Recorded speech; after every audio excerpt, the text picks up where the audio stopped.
Oi, bem-vindos a mais uma conversa nossa. Hoje o foco são os livros históricos do Antigo Testamento. Isso aí, aquela sequência de 12 livros, né? Que vai de Josué até Esther. Exato. A gente está usando como base um estudo bem detalhado desses textos. Uhum. E a ideia é cobrir, assim, a história de Israel desde a entrada em Canaã, sabe, até depois do exílio na Babilônia. Uma jornada em tanto. Pois é. A missão aqui é pegar os pontos chaves, as lições dessa história toda. Bom, vamos lá então. Tudo começa com Josué, né? Começa com Josué, ele assume a liderança depois de Moisés, e o livro foca muito na conquista da Terra Prometida. A conquista em si? Mas não só a guerra, sabe? O interessante é a mensagem por trás.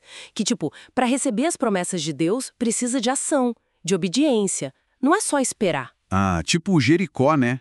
Com a Raabe ajudando. Exatamente. Personagens como Raabe são super importantes ali, mostra essa participação ativa. Mas aí logo depois vem Juízes. E a coisa muda de figura, né? Nossa, completamente. Se Josué é sobre, digamos, sucesso pela obediência, Juízes é outra história. É um ciclo vicioso. Ciclo. Como assim? Assim, o povo pecava, se afastava de Deus, aí vinha o inimigo, oprimia eles. Eles clamavam a Deus. Deus levantava um líder, um juiz.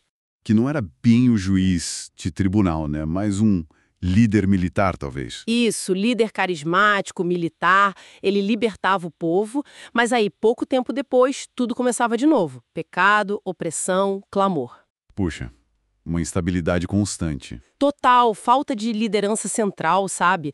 É a tensão entre a teimosia humana e a misericórdia de Deus o tempo todo. Débora, Gideão, Sansão, são figuras desse período bem turbulento. E pensar que Ruth acontece justamente nessa época dos juízes. Que contraste. É o respiro, né? Ruth traz uma história de lealdade, de cuidado de Deus nos detalhes, de redenção pessoal. E o mais incrível é a Ruth ser estrangeira, né? E entrar na linhagem de Davi. Exato. Mostra como a fidelidade pessoal tem um valor imenso mesmo num cenário caótico. Falando em Davi, isso já puxa para a próxima fase. A monarquia. Com 1 e 2 Samuel. Como foi essa virada? Foi uma virada e tanto. O povo começa a pedir um rei, né? Queriam ser como as outras nações. Hum. Samuel, o profeta, fica meio relutante, mas Deus manda ungir Saul. Só que Saul não dá certo, desobedece. E aí entra Davi.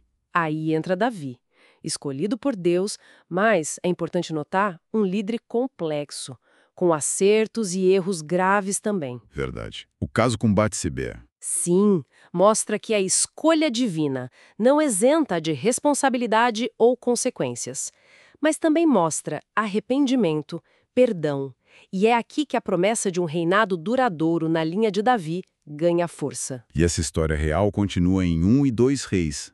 E aqui a coisa fica intensa. Apogeu e queda, né? Exatamente. Começa com Salomão, o auge, a sabedoria, a construção do templo. Algo grandioso. O templo, um marco. Sim, mas aí vem os erros do próprio Salomão, a idolatria, e isso leva à divisão do reino. Israel no norte, Judá no sul. E os livros acompanham os dois reinos. Acompanham. E a história, olha, é muitas vezes triste. Reis idólatras, infidelidade, a consequência é a queda. Primeiro Israel, levado pela Assíria. Depois Judá, pela Babilônia. O exílio. É nesse período que atuam Elias, Eliseu. Justamente. Profetas confrontando os reis, chamando ao arrependimento. A grande lição ali é o perigo da idolatria, as consequências do pecado a nível nacional. Entendi. Mas e 1 e 2 Crônicas? Parece que conta de novo uma parte dessa história. Qual a diferença? A perspectiva é outra. Crônicas foi escrito bem depois, quando o povo estava voltando do exílio babilônico. Ah, tá. Para animar o pessoal. Tipo isso. O foco é em Judá, na linhagem de Davi, na importância do templo, da adoração correta. Era para fortalecer a identidade deles, sabe? Lembrar do legado, da esperança ligada a Davi e a Deus. Por isso, tanta genealogia e um olhar mais positivo sobre os reinados fiéis. Faz sentido. Reconstruir a identidade depois do trauma. E falando em reconstrução, Esdras e Neemias tratam disso, né? Do retorno. Exatamente. São os livros da restauração. Esdras foca muito na parte espiritual, ensino da lei, reconstrução do templo. E Neemias? Neemias já pega a parte prática, física, a reconstrução dos muros de Jerusalém. E ele enfrenta muito oposição, viu? Imagina. Mas ele também promove reformas sociais e espirituais. Os dois juntos mostram que a restauração é completa, espiritual, física, social, e que exige liderança, oração, perseverança. E para fechar esse panorama histórico todo, temos Ester.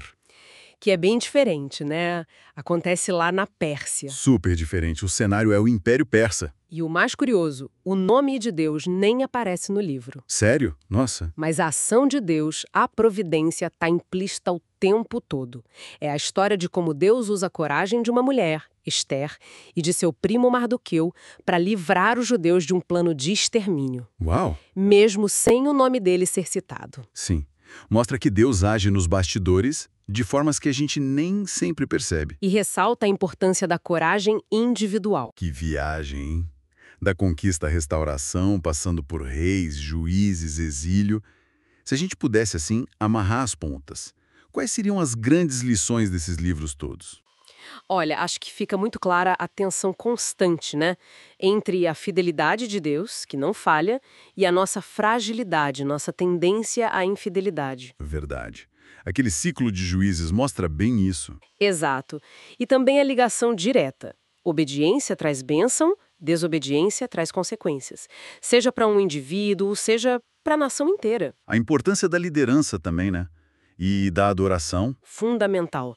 Liderança voltada para Deus, adoração correta. E apesar de todas as quedas e do exílio, a gente vê a resiliência desse povo, a preservação deles ao longo dos séculos. Deus mantendo sua promessa. Muito bom. Isso tudo deixa uma questão no ar para quem nos ouve pensar também.